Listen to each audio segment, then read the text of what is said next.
Udah miskin sombong lagi. Jangan bilang orang kaya tok yang sombong. Saya banyak ketemu miskin sombong. Orang kaya sombong biasa, tapi miskin sombong ini luar biasa. Tapi Alkitab berkata Tuhan menentang orang yang, makanya mau kaya mau miskin tidak boleh. Orang paling sombong di dunia itu yang bagaimana, saudara? Bukan yang pamer harta, bukan yang pamer jet pribadi, bukan itu orang sombong. Orang yang paling sombong di dunia ini adalah apa? Orang yang gak mau cari Tuhan. Itu kebangetan sih. Maaf ya saudara, kok bisa tarik napas, kok bisa hirup udara lewat hidungmu ini? Itu hanya karena anugerah Tuhan. Waktu hati kita kudus, hidup kita kudus, berkat Tuhan itu tidak terhalang. Makanya firman Tuhan berkata, bukan tanganku kurang panjang untuk menolongmu, bukan telingaku yang kurang tajam untuk mendengar doamu, tapi dosamu itu yang menghambat yang baik daripadamu. Waktu kita hidup dalam kekudusan, berkat Tuhan itu tidak terhalang dari hidup kita. Dosa membuat kita mengalami hal-hal yang buruk. Kenapa kita perlu cari Tuhan? Karena kita nggak tahu jalan hidup ini ke depan seperti apa. Dan belum tentu rancangan kita itu menjadi rancangan Tuhan. Orang Kristen sekarang udah tidak tahu jalan, nggak mau cari Tuhan, akhirnya bikin jalan baru, bikin jalan sendiri. Nanti kalau sudah kena masalah baru, Tuhan kenapa kau begini, kenapa Tuhan begitu, padahal karena salahnya dia sendiri. Jangan pernah merasa diri kita ini bijak. Kita perlu mencari Tuhan dalam membuat semua rencana di hidup ini, saudara. Tuhan yang paling tahu jalan hidup kita, dan tidak ada satupun rancangan Tuhan yang salah. Bawa kami Tuhan dalam pengalaman perjumpaan dengan Engkau setiap saat di hidup kami. Bawa kami terus mengalami hadirat Tuhan hari-hari ini, karena kami tahu hadirat-Mu yang menguatkan setiap kami ya Bapa. Bawa kami dalam pengalaman pribadi demi pengalaman pribadi bersama dengan Tuhan. Kami rindu jamahan-Mu atas hidup kami Tuhan. Bawa kami mengalami Engkau dalam hidup kami Tuhan. Bangkitkan gereja-Mu di akhir zaman Tuhan. Kami tidak hanya ingin menjadi orang Kristen yang biasa-biasa saja. Kami ingin mengalami perjumpaan demi perjumpaan dengan Tuhan. Kami ingin mengalami terobosan demi terobosan bersama dengan Tuhan. Nyatakan isi hati-Mu bagi gereja-Mu Bapa. Nyatakan isi hati-Mu bagi kami anak-anak-Mu Tuhan hari-hari ini, supaya kami melangkah bersama dengan Tuhan hari-hari ini. Berbicara bagi kami Tuhan, sampaikan isi hati-Mu bagi kami. Urapi hamba-Mu yang tidak ada apa-apanya Tuhan. Kuasa Roh Kudus-Mu yang akan memberikan kami hikmat, Roh Kudus-Mu yang akan menerangkan setiap firman-Mu. Karena itu urapi kami ya Roh Kudus. Kami buka hati bagi firman Tuhan, di dalam nama Tuhan Yesus. Yang percaya Tuhan di tengah kita memberkati kita dengan bersama. Amin. Tepuk tangan buat Tuhan Yesus, saudara. Saudara, perjumpaan pribadi dengan Tuhan itulah yang akan memberi kita kekuatan hari-hari ini. Amin. Tidak ada satu orang pun, tidak ada apapun di dunia ini yang akan memberikan kita kepuasan dan kekuatan selain hanya di dalam hadirat Tuhan. Saya bersyukur malam ini ya saudara, kita punya rasa lapar dan haus akan Tuhan yang lebih lagi. Di tengah banyaknya berita-berita yang menakutkan, di tengah banyaknya keadaan yang sangat tidak enak di hari-hari ini, ya jangan heran, jangan bingung, karena Alkitab sudah menyatakan bahwa di hari-hari yang terakhir kita akan mendengarkan berita-berita yang menakutkan. Bahkan Yesus berkata, kita akan mendengar deru perang, gelombang laut, itu sudah ditulis semua. Dan bahkan Tuhan berkata akan banyak orang yang mati karena ketakutan berhubung dengan hal-hal berita-berita yang akan kita dengar di hari-hari ini. Ya, jangan mati hanya karena mendengar. Amin. Ya, bagaimana caranya mati, Bu? Masa nonton TV langsung mati? Enggak. Tapi banyak orang tidak bisa tidur hari-hari ini. Siapa yang nggak bisa tidur hari-hari ini? Nggak usah angkat tangan. Nggak usah, ya. Tapi banyak orang tidak bisa tidur, ya, mendengar berita-berita, mendengar hal-hal hari-hari ini. Apa yang harus kita lakukan? Mari kita buka bersama saudara Yesaya pasal 55. Ayat yang ke-6 mulai. Yesaya 55 mulai ayat yang ke-6. Firman Tuhan berkata di sana. Baca bersama 1, 2, 3. Carilah Tuhan selama ia berkenan ditemui, berserulah kepadanya selama ia dekat. Firman ini dengan jelas berkata, carilah Tuhan. Nabi Yesaya menuliskan ya firman ini, saudara, menuliskan ayat ini. Kita tahu bersama Yesaya ini dipanggil Tuhan untuk mengingatkan ya bangsa Israel pada zaman pemerintahan Raja Uzia, Yotam, Ahaz, dan Hizkia. Pada zaman itu keadaan rohani bangsa ini naik turun, ya, naik turun, tapi kayaknya banyak turunnya daripada naiknya. Ya, kayaknya sedikit banyak samalah dengan orang Kristen di Palembang. Tidak ya? Di sini naik terus ya? Insya Allah. Ya. Dikatakan di sana, saudara, sehingga Nabi Yesaya datang membawa pesan bagi kerajaan utara dan kerajaan selatan Israel dan Yehuda. Di sana Tuhan mengingatkan, carilah Tuhan selama ia berkenan ditemui, dan berserulah kepadanya selama ia dekat. Kalau ayat ini berkata cari Tuhan selama ia berkenan ditemui, berarti ada saatnya nanti Tuhan sudah tidak berkenan untuk ditemui. Ya. Berserulah kepadanya selama ia dekat. Karena ada saatnya nanti Tuhan itu terasa jauh. Siapa di sini yang hari-hari ini merasa jauh dari Tuhan? Tidak usah pura-pura. Saya tahu banyak jemaat yang merasa, aku rasanya jauh, Bu. Padahal aku ini masih pelayanan. Banyak orang yang bertanya kepada saya ini melayani loh, Bu. Tiap minggu ke gereja, saya masih pelayanan. Tapi saya ini rasa jauh dari Tuhan. Ada yang merasa seperti itu? Rasanya ibadah, pelayanan ya hanya begitu-begitu aja. Bahkan saya sudah nggak merasakan Tuhan. Padahal saya berada di gereja. Saya pelayanan setiap hari Minggu. Hati-hati saudara. Ya, kita seringkali masih aktif dalam kegiatan-kegiatan pelayanan kita. Tapi sesungguhnya hati kita jauh dari Tuhan. Makanya ayat ini mengingatkan, carilah Tuhan selama ia berkenan ditemui, berserulah kepadanya selama ia dekat. Ya, selama Tuhan masih berkenan, karena ada saatnya Tuhan sudah tidak berkenan. Kita tahu sejarah dari bangsa Israel. Mereka itu ditegur Tuhan, disuruh bertobat. Mereka keras kepala, mereka tidak mau bertobat. Sampai akhirnya Tuhan nggak mau lagi mendengar. Dan akhirnya mereka jatuh dalam pembuangan.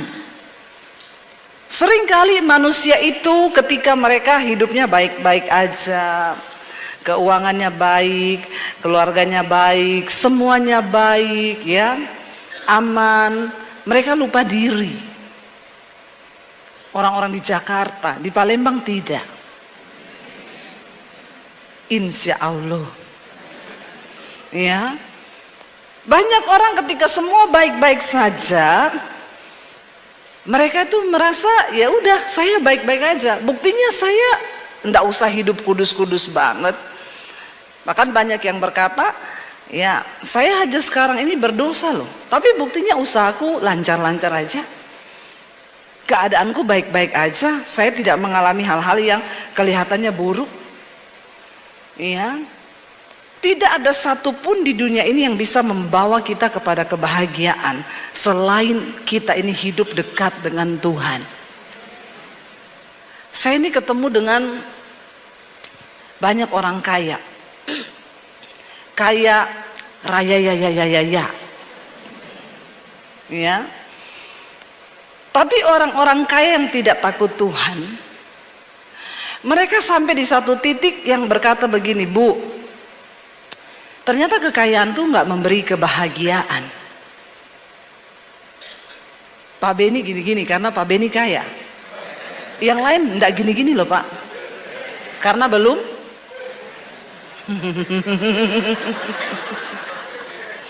Saudara, sedangkan orang kaya saja perlu cari Tuhan, apalagi yang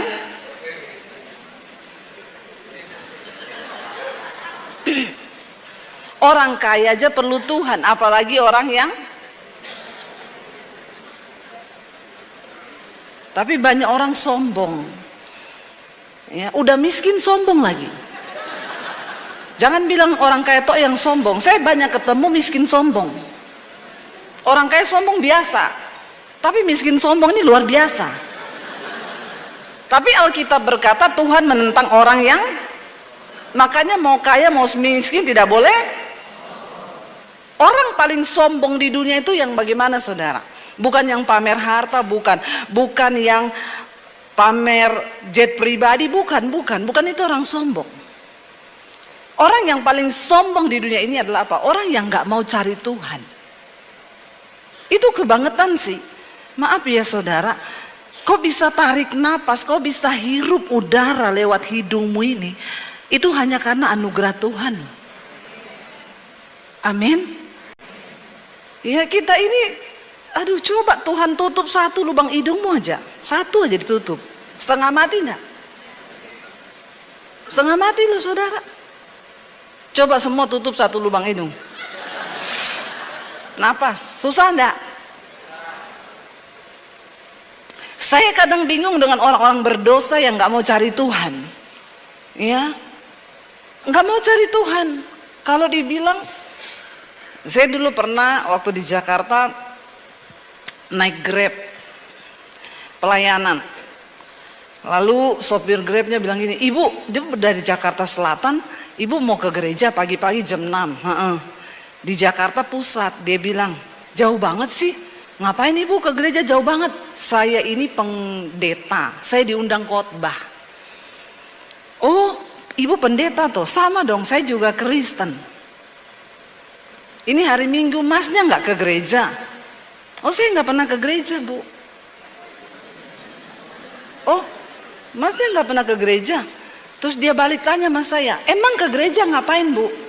Saya bilang, cari Tuhan lah. Dia ketawa terbahak-bahak saudara, dia ketawain saya. Dia bilang, ibu masih cari Tuhan? Aduh bu, saya nggak cari Tuhan, kenapa? Karena Tuhan di hati. Jangan tepuk tangan. Kalau belum mengerti pembahasannya nggak usah tepuk tangan. Sok-sokan kau, belum dengar aja sudah tepuk tangan. Saya waktu dia ngomong begitu saya agak terpojok. Saya merasa malu loh saudara. Dia bilang, ibu masih cari Tuhan? Saya nggak cari Tuhan bu, karena Tuhan sudah di hati saya.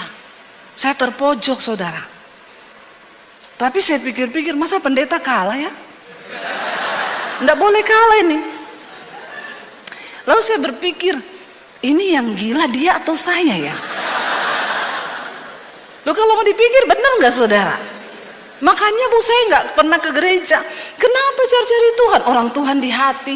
Lalu dia lanjutkan begini, maaf ya bu, saya ini biar mabok bu, saya tetap nyanyi lagu rohani.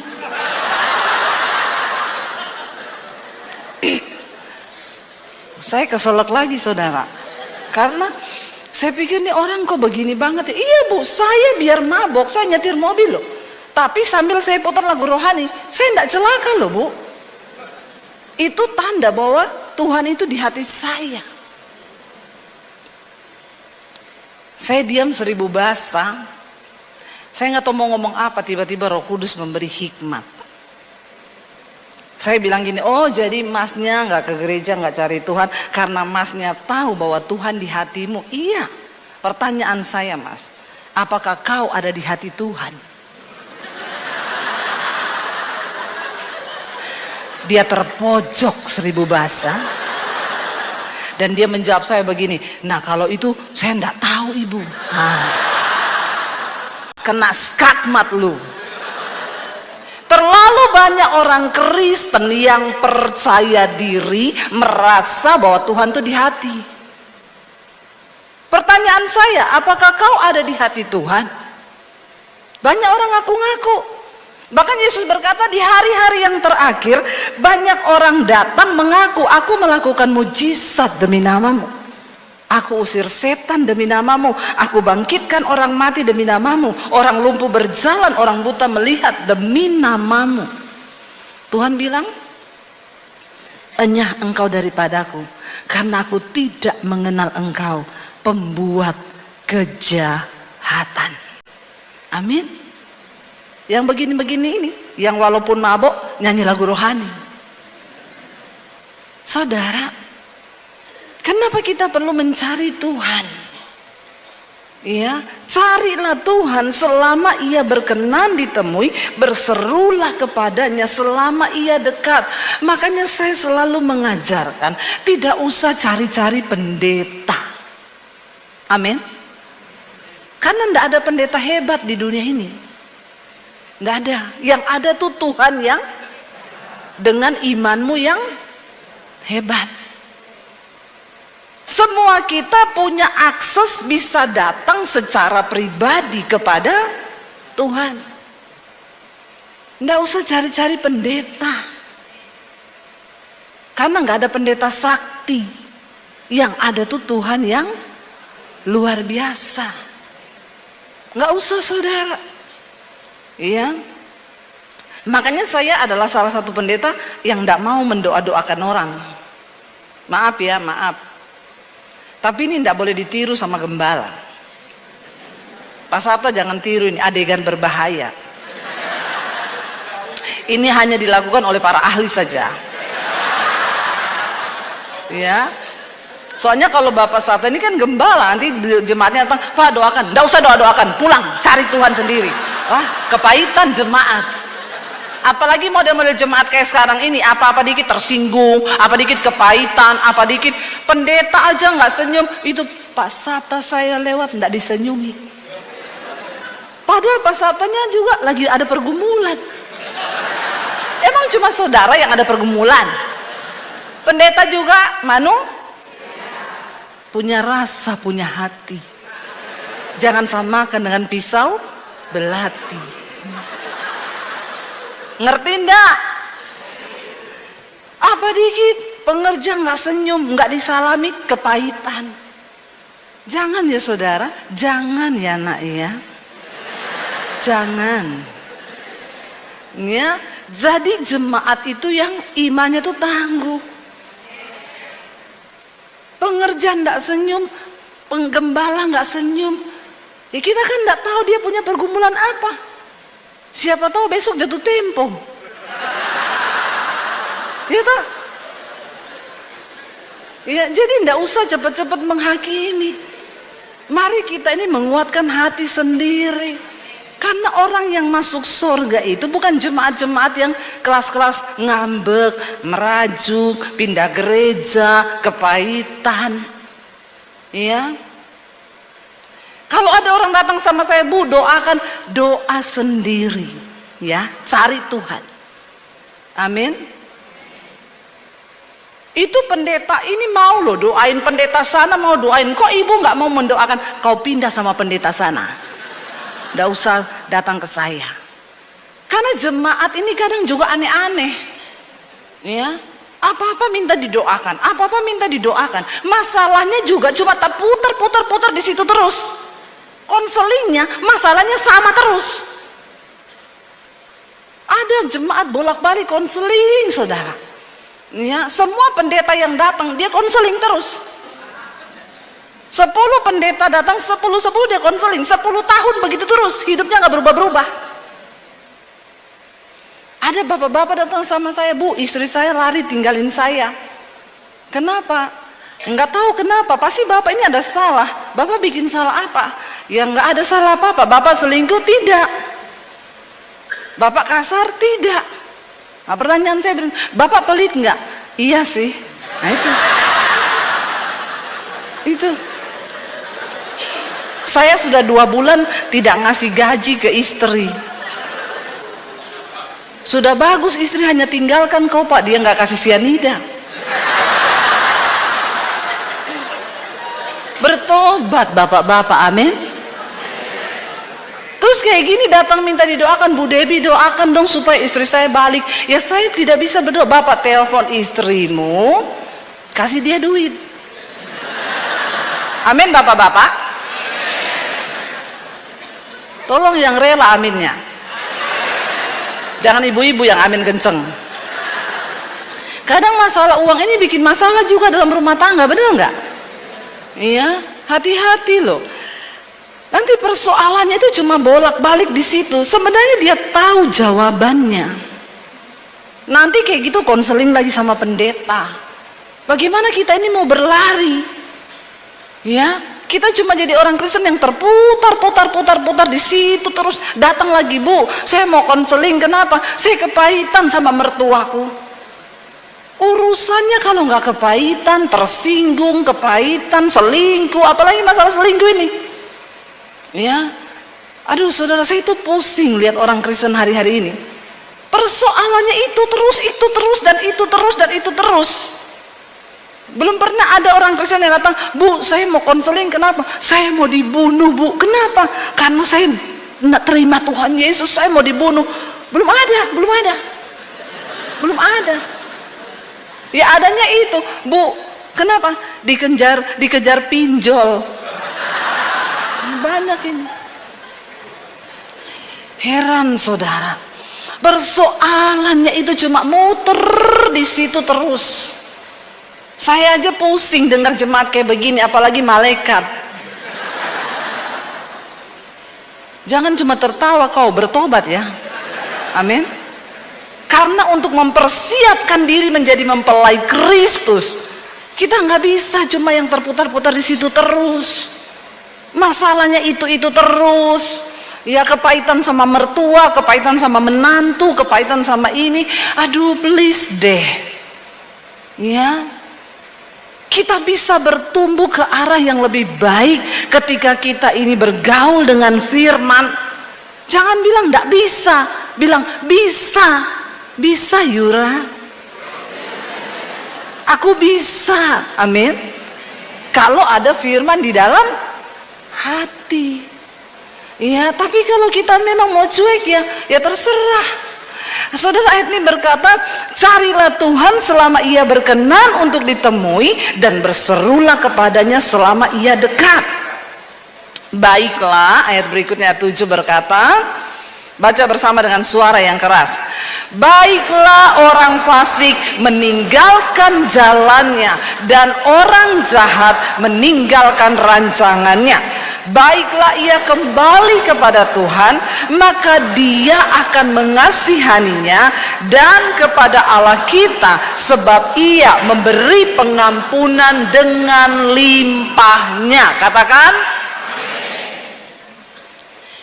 baiklah orang fasik meninggalkan jalannya. Siapa orang fasik itu? Orang fasik itu orang yang ngerti kebenaran tapi tidak mau melakukan. Itu orang fasik. Tahu harus mengampuni tapi tidak mau mengampuni. Orang datang, Bu, Ibu tidak ada pilihan, Ibu harus mengampuni. Tidak bisa, Bu, terlalu sakit. Tapi Ibu, firman Tuhan bilang Ibu harus mengampuni. Tidak bisa, Bu, sakit. Aduh, saya model-model kayak begini nih bingung saudara. Alkitab bilang kebenarannya harus mengampuni. Tapi kalau kau tidak mau, ya tidak ada yang bisa paksa. Suami saya nyakiti saya, Bu, Ibu ampuni. Tidak bisa. Kalau ibu tidak bisa, ibu berdoa. Tidak bisa juga, ya mati aja. Sudah tidak bisa semua, saudara. Malaikat juga angkat tangan kalau sudah begini nih. Karena maaf ya Pak Sabta, maaf. Saudara nggak pernah dengar khotbah yang kayak begini? Ya, maaf ya. Sekarang ini bukan zamannya lagi jemaat itu dielus-elus, dibaik-baikin, capcay deh. Ya, ada waktunya loh. Kita ini memang harus menjadi dewasa. Udah dibilang doakan Bu Ampil nih suamimu, ndak bisa. Doakan, ndak bisa. Terus mau apa? Dia mau tunggu, saya bilang ya udah cerai aja. Kan ndak bisa juga bercerai. Iya.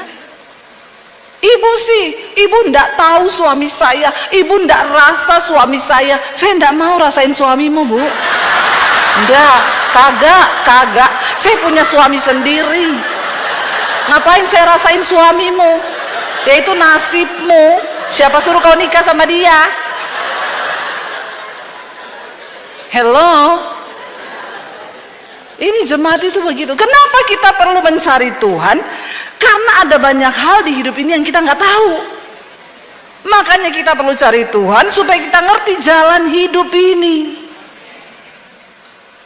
Yang muda-muda di sini yang belum nikah berapa banyak? Angkat tangan yang belum menikah. Coba angkat tangan.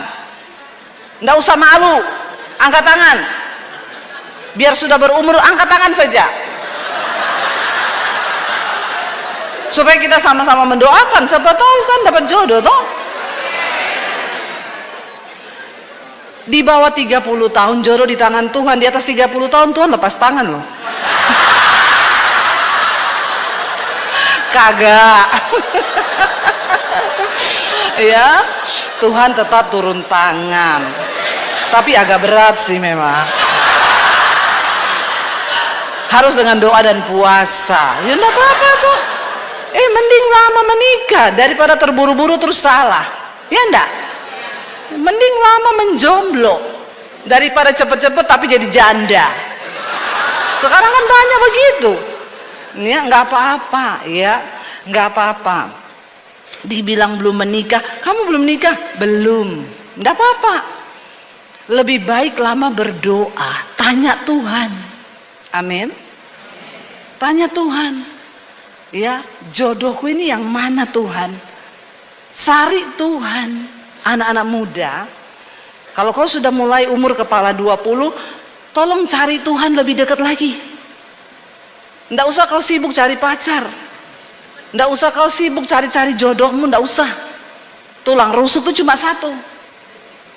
Ya, kalau kau salah pilih yang masuk tulang kaki. Sakit, nggak muat. Banyak orang tulang kaki yang masuk. Makanya kesakitan. Karena salah. Makanya mudah-mudah cari Tuhan. Kalau kau cari Tuhan, engkau dapat sumber kebahagiaan di hidupmu. Ya, maka hidupmu itu sejahtera. Tapi kalau kau tidak cari Tuhan, ya itu masalahnya. Sekarang ini banyak anak-anak muda stres, saudara. Anak saya itu cerita, mam teman-temanku itu loh, tiap malam di atas jam 10 konseling. Gua mau curhat nih.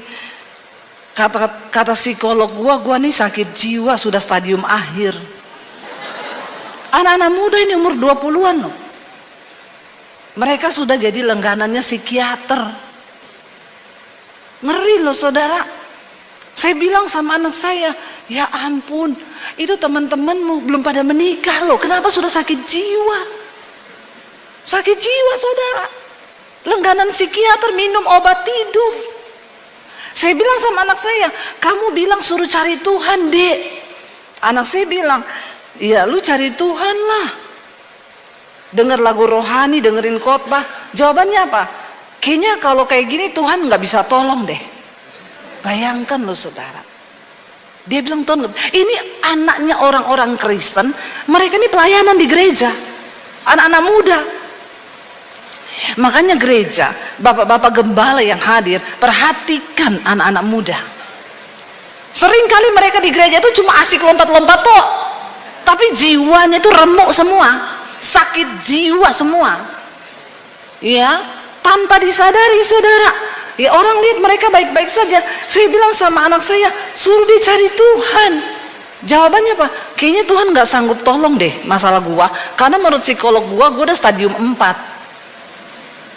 Ngeri saudara, ngeri. Ya, kadang anak saya bilang, ya udah, kalau gue sih hari-hari ini cuma dengar lagu rohani, abis itu hatiku tenang, teduh, sudah selesai. Dia bilang kalau gue nggak bisa. Nanti dia curhat lagi sama temennya yang satu, anak Tuhan juga, ke gereja. Ya, gue mau curhat dong. Gue nih kata psikiater sekarang stadium 3. Dia bilang, gue stadium 4. Ini yang terjadi saudara. Makanya hari-hari ini kita perlu cari Tuhan. Masuk di kamar, tutup pintu, berdoa. Saya selalu menyarankan orang konseling, saya bilang kamu tidak usah cari saya. Semua masalah, semua nasihat yang saya kasih pun kamu tolak. Tidak ada yang mau didengar. Masalah rumah tangga suruh berdamai, tidak bisa bu. Ibu nggak tahu suami saya jahatnya kayak apa. Kita juga udah hilang kata-kata saudara. Daripada saya ikutan sakit jiwa, lo bener loh, kita hamba Tuhan hari-hari ini harus menjaga kesehatan jiwa dan mental. Ya, kadang saya itu mau tidur malam, saya lihat-lihat HP, kasihan ibu itu suaminya kemana lagi. Suami saya di samping saya ngomong, suami orang diurus, suami sendiri tidak diurus lah.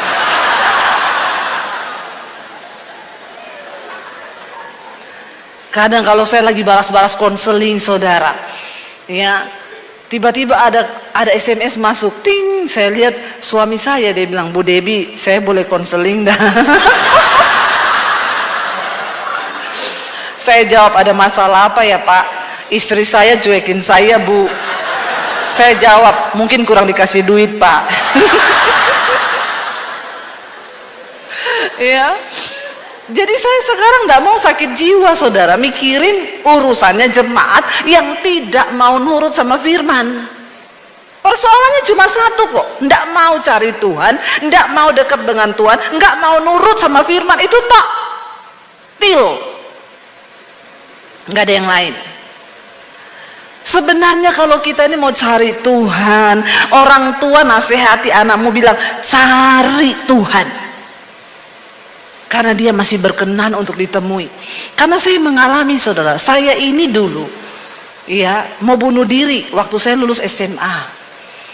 Saya tidak mengenal Tuhan Yesus. Saya punya agama tapi saya nggak kenal Tuhan. Lalu saya mau bunuh diri karena saya jatuh dalam banyak dosa, dalam pergaulan yang tidak benar. Lalu saya cuma berpikir di otak saya begini sebelum saya bunuh diri, Tuhan itu ada apa enggak ya?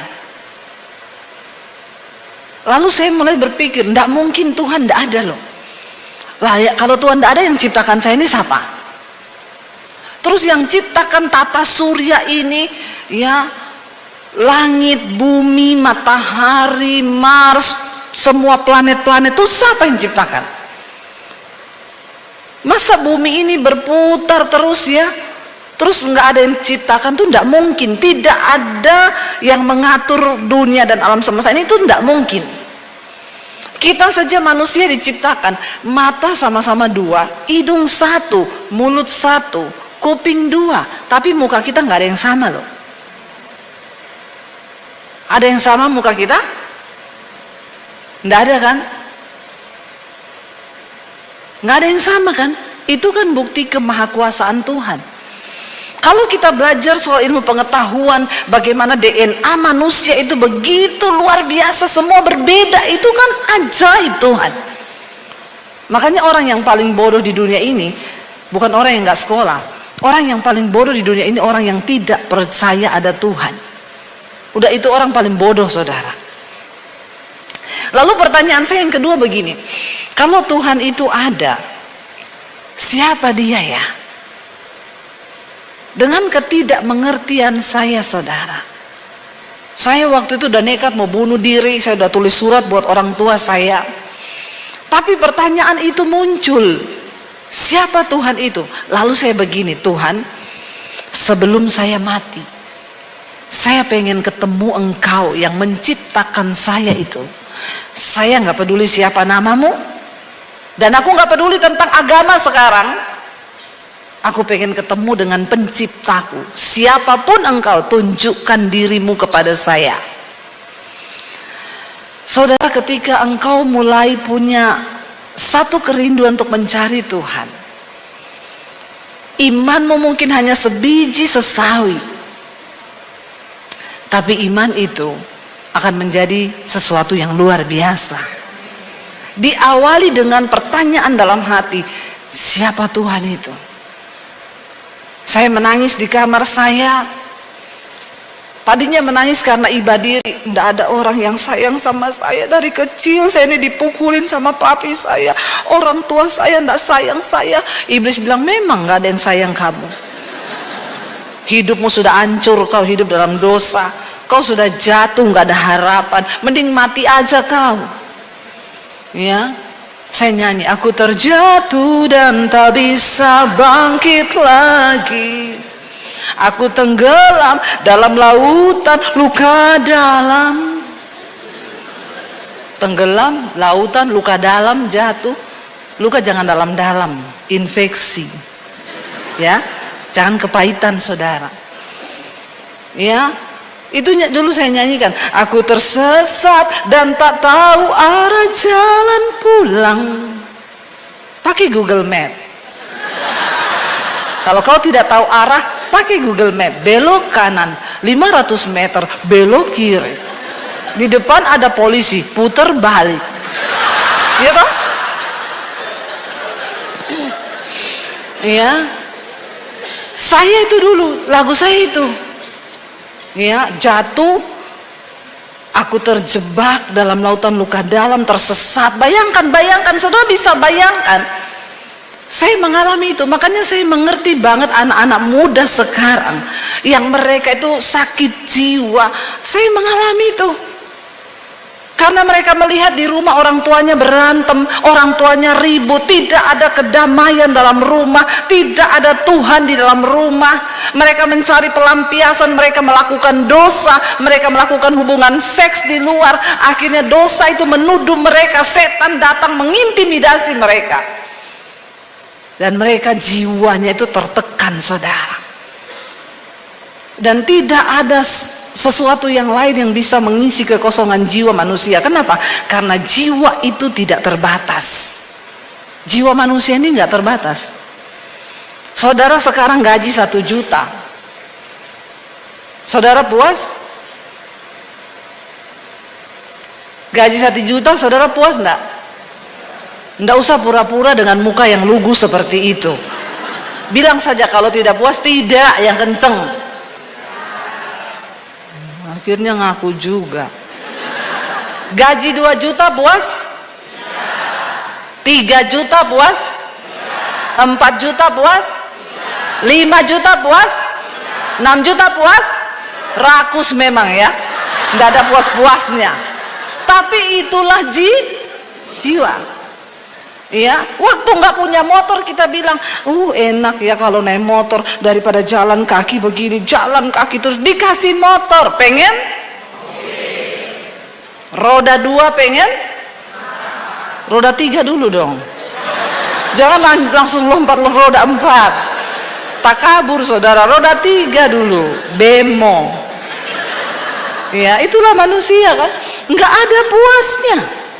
Jiwa manusia itu tidak terbatas keinginannya. Makanya jiwa ini tidak bisa dipuaskan dengan sesuatu yang terbatas. Harta, uang, seks, apapun itu terbatas. Hanya satu yang tidak terbatas, yaitu Tuhan. Makanya hanya Tuhan yang tidak terbatas yang dapat mengisi jiwa kita yang tidak terbatas. Saudara mau cari apapun. Saya punya teman orang kaya, dia bilang gini, Bu, saya ini sekarang sudah ada di satu titik yang saya mau beli apa aja tuh bisa. Bayangkan loh, mau beli apa aja tuh bisa. Saudara, sudah ada di titik seperti itu? Saya sudah mau beli kerupuk bisa, beli ayam bisa. Iya, iya dong, itu kan relatif toh. Kan yang kita ingin itu relatif toh. Tapi dia memang kaya saudara. Dia bilang begini sama saya, Bu, ternyata ya, jadi orang kaya itu hanya seperti ini. Makanya tolong saudara, kalau kau lihat orang kaya, kau jangan kepengen menjadi dia. Karena seringkali dia juga pengen jadi kau. Saya mau cerita. Ada satu orang lulusan Amerika, dia jadi CEO di sebuah perusahaan. Gajinya ratusan juta. Lalu dia pergi berlibur ke sebuah pantai. Ketika dia lagi duduk minum kelapa muda, menikmati ya di pinggir pantai, ada nelayan datang bawa ikan dengan perahunya.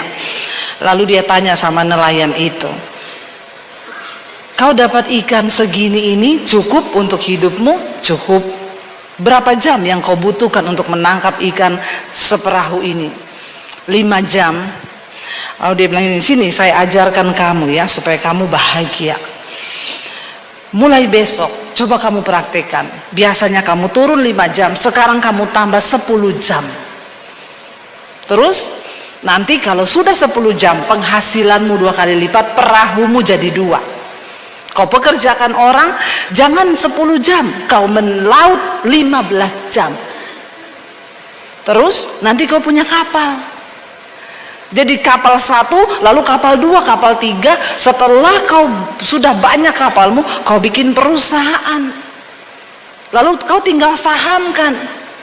Lalu setelah itu berapa lama yang saya butuhkan untuk, ya paling sekitar 15 sampai 20 tahun kau sudah bisa jadi bos dan kau menikmati. Terus dia tanya, terus kalau saya sudah memperoleh semuanya itu, terus apa lagi? Ya kau bisa santai dengan keluargamu, kau bisa duduk di pinggir pantai, kau bisa bersenang-senang dengan anakmu. Lalu nelayan itu bilang, tapi hari itu saya sudah begitu.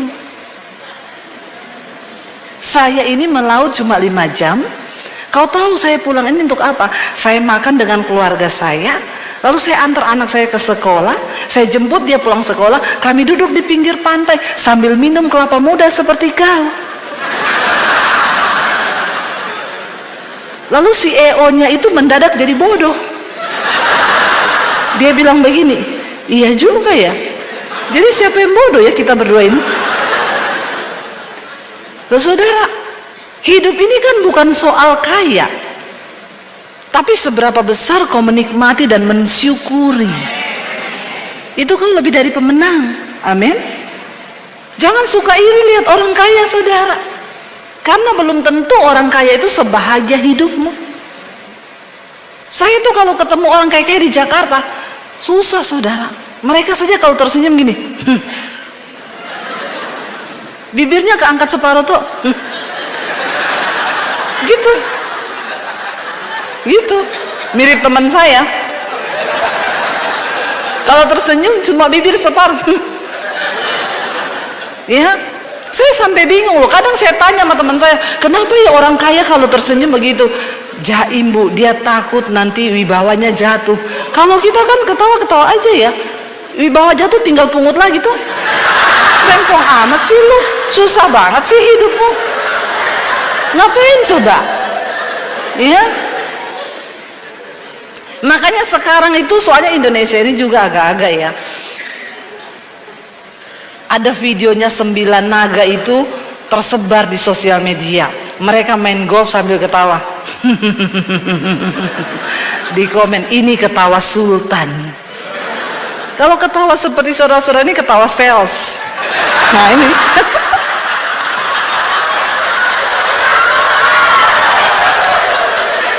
Tapi bahagia ini. Nggak usah jaim. Tepuk tangan dong buat saudara. Nggak usah jaim. Ketawa-ketawa aja lepas. Nggak usah ditahan. Ya.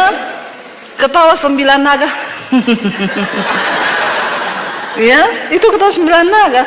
Kalau kita ini masih cacing, enggak apa-apa, ketawa aja. Belum jadi naga. Saudara, kita dari kisah itu kan kita lihat sebenarnya apa arti hidup kita ini, saudara. Ya, orang itu akan berbahagia ketika dia cari Tuhan. Lalu apa dikatakan di sana? Tinggalkan yang jahat. Baiklah orang fasik meninggalkan jalannya, dan orang jahat meninggalkan rancangannya. Baiklah ia kembali kepada Tuhan, maka dia akan mengasihaninya dan kepada Allah kita, sebab ia memberi pengampunan dengan limpahnya. Orang yang paling bahagia di dunia ini adalah orang yang dosanya diampuni dan dia hidup dalam kekudusan. Itu orang yang paling bahagia. Bukan orang kaya, bukan. Ya, waktu kita hidup dalam kekudusan itu, hidup itu plong, saudara. Saya khotbah, saya mengatakan kepada saudara, bukan karena saya tidak mengalami, saya sudah mengalami. Saya sama suami ini dari miskin dulu, dari miskin kami memulai hidup. Tapi sampai hari ini nggak ada yang berubah, karena ya dari dulu kita juga bahagia. Saudara pikir saya miskin tidak bahagia? Itu tolong ketawanya biasa aja ya Pak. Nggak usah ketawa sales begitu dipamerin ya. Saya sama suami dari miskin, kami tuh bahagia loh. Bahagia kami. Iya, saya kan pernah cerita di khotbah saya tuh, saudara. Naik motor bonceng 5. Anak saya 3. Nggak ada yang percaya. Tapi itu benar. Iya, saya beli mobil pertama, mobil tua tahun 80 itu mobil. Kalau saya namakan mobil itu mobil dalam nama Yesus. Karena setiap kali dipakai, suami saya bilang, doa ya, doa. Supaya ndak mogok. Itu saya agak dijebak sih dengan mobil itu. Jadi ceritanya saya pelayanan di satu dealer. Saya khotbah, lalu yang punya dealer tanya, ibu punya mobil? Ndak punya. Jadi ibu kalau pelayanan naik motor, ibu mau nggak mobil itu? Mobil tua tahun 80. Saya bilang, oh iya mau Pak, bawa pulang aja Bu. Saya telepon suami saya, kita dikasih mobil, kamu datang cepat ke sini, ambil ya, ambil. Suami saya semangat datang dia, saudara. Begitu sudah dibawa pulang sampai di rumah, besoknya sekretarisnya telepon, Ibu Debbie, jadi mau pembayarannya itu cash atau cicil? Tuhan Yesus, saya ya sudah malu, mau saya balikin juga malu. Kita sudah terlanjur seneng ngomong dapat mobil, anak-anak sudah seneng, tidak bonceng 5. Terus saya bilang, oh itu berapa ya harganya? Kalau cash 7 juta, kalau ibu cicil 14 juta. Ada orang kaya mental miskin loh. Tolong yang punya dealer jangan seperti ini ya. Cukup saya saja yang mengalami. Ada tipuan sih. Mudah-mudahan dia mendengarkan khotbah saya ini. Saya syok, saudara. Saya bilang, oh gitu ya. Ya udah saya cicil aja. Oh iya, sebulan 500.000. Aduh, itu mobil, saudara. Dinaiki 3 hari, 4 hari rusak. Jadi dalam seminggu kita naik 2 hari, 5 hari rusak. Lebih banyak rusaknya daripada baiknya. Tiap hari suami saya balik ke bengkel, kata tukang bengkelnya gini, ya begini ya Pak kalau beli mobil tua, ini seperti Bapak itu ngopeni janda tua. Sakit. Bapak-bapak tolong ketawanya biasa aja. Onderdilnya banyak yang rusak Pak. Jadi ya itu, dikit-dikit sakit, dikit-dikit satik, besok pilek, besok pegelinu, besok lututnya sakit, besok rematik, ya begitu. Jadi bagaimana Pak ini? Saudara tahu, tiap kali kita naik, suami saya bilang, anak-anak berdoa. Jadi apalagi kalau mau naik gunung, ya tanjakan, berdoa nak kita semua dalam nama Yesus, dalam nama Yesus. dalam nama Yesus, bener. Mogok. Saya turunkan anak-anak, suami saya bilang, turunkan dulu, kau cari becak sana. Benar saudara. Ya, bahagia saya, bahagia loh. Bahagia saya. Satu kali parkir di mall, biasanya kita parkir di bawah. Waktu itu nggak ada parkir. Suami saya bilang, kita terpaksa parkir atas. Saya bilang, bisa naik? Bisa. Doa dalam nama Yesus. Kita semua sudah bersyafaat, saudara, dalam nama Yesus, dalam nama Yesus. Naik. Suami saya gas.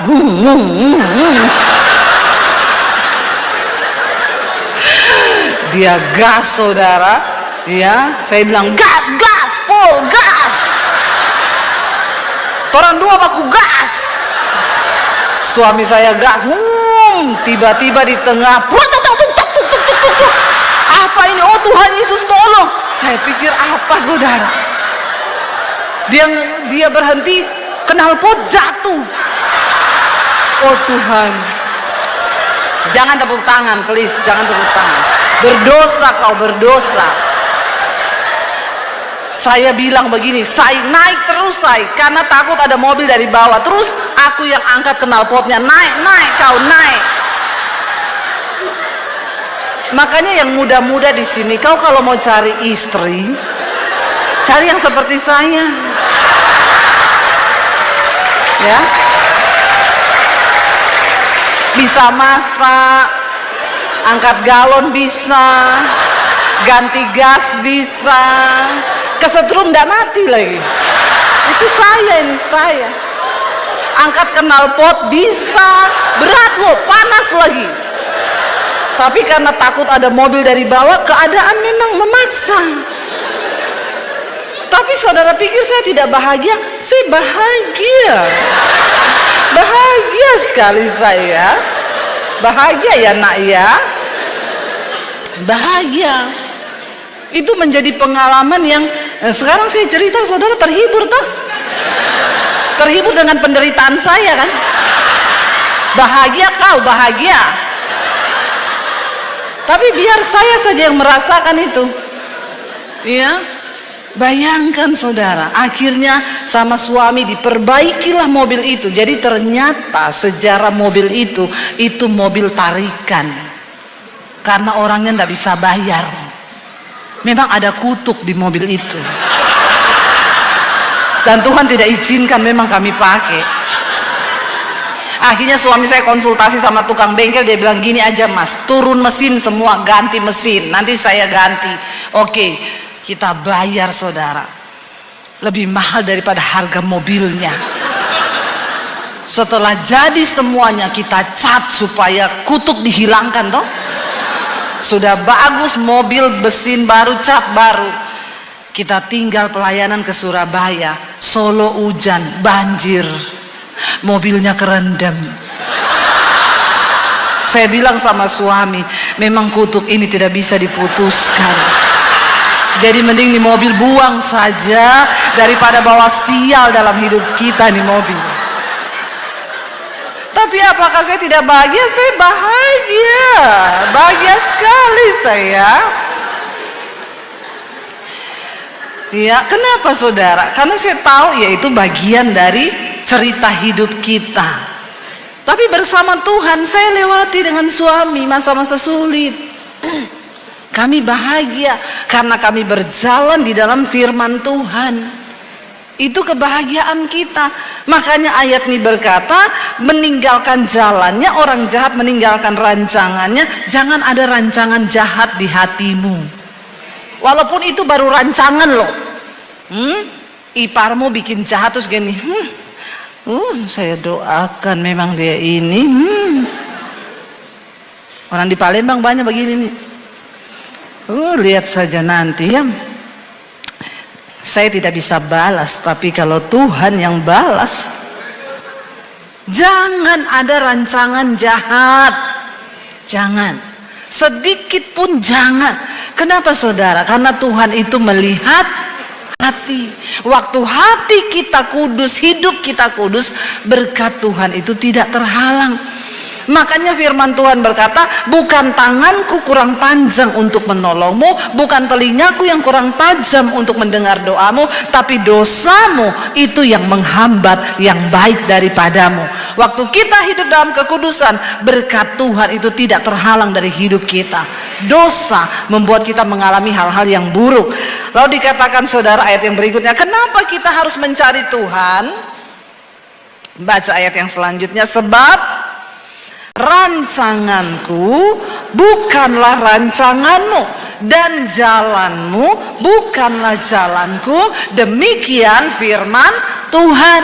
Kenapa kita perlu cari Tuhan? Karena kita nggak tahu jalan hidup ini ke depan seperti apa, dan belum tentu rancangan kita itu menjadi rancangan Tuhan.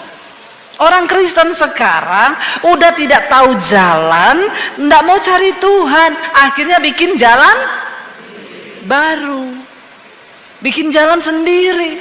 Nanti kalau sudah kena masalah baru, Tuhan, kenapa kau begini? Kenapa Tuhan begitu? Padahal karena salahnya dia sendiri.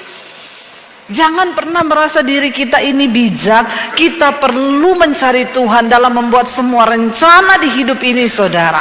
Tuhan yang paling tahu jalan hidup kita, dan tidak ada satupun rancangan Tuhan yang salah.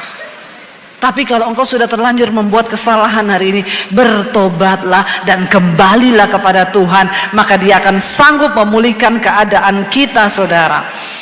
Seperti tingginya langit dari bumi, demikianlah tingginya jalanku dari jalanmu dan rancanganku dari rancanganmu.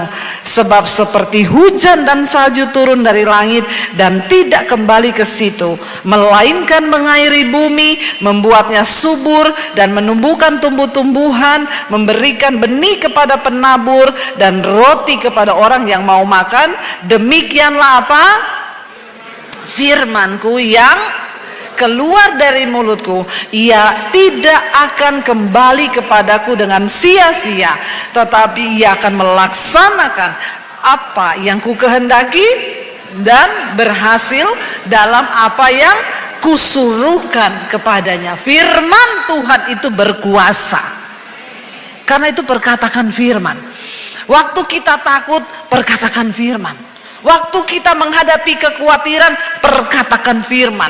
Waktu engkau melihat keadaanmu, perkatakan firman. Aku percaya Tuhan, bahwa Engkau Tuhan adalah sandaranku, Engkau penopangku, Engkau Allah yang tidak pernah gagal dalam rancanganmu. Perkatakan firman, saudara. Hari-hari ini banyak orang lupa memperkatakan firman Tuhan. Padahal firman itu memiliki kuasa. Untuk apa? Untuk menciptakan. Firman itu punya kuasa untuk melakukan segala perkara. Firman itu mempunyai kuasa ketika keadaan di sekeliling kita tidak baik.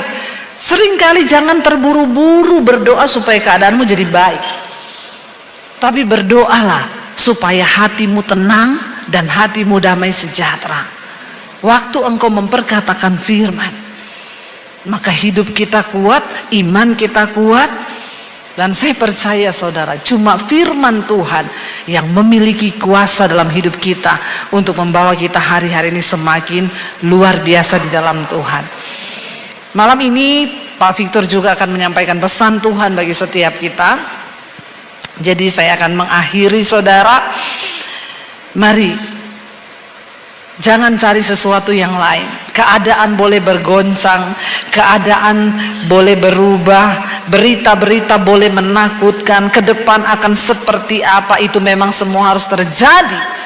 Tapi waktu kita pegang firman Tuhan, waktu kita tetap bersandar pada firman, berseru, kita nyanyi pujian tadi, kita berseru kepada Tuhan, saudara, maka Dia Tuhan yang sanggup melakukan segala perkara di hidup kita. Mari imam musik, kita bangkit berdiri bersama sebelum Pak Victor akan masuk pada sesi yang kedua. Kita nyanyikan pujian yang tadi.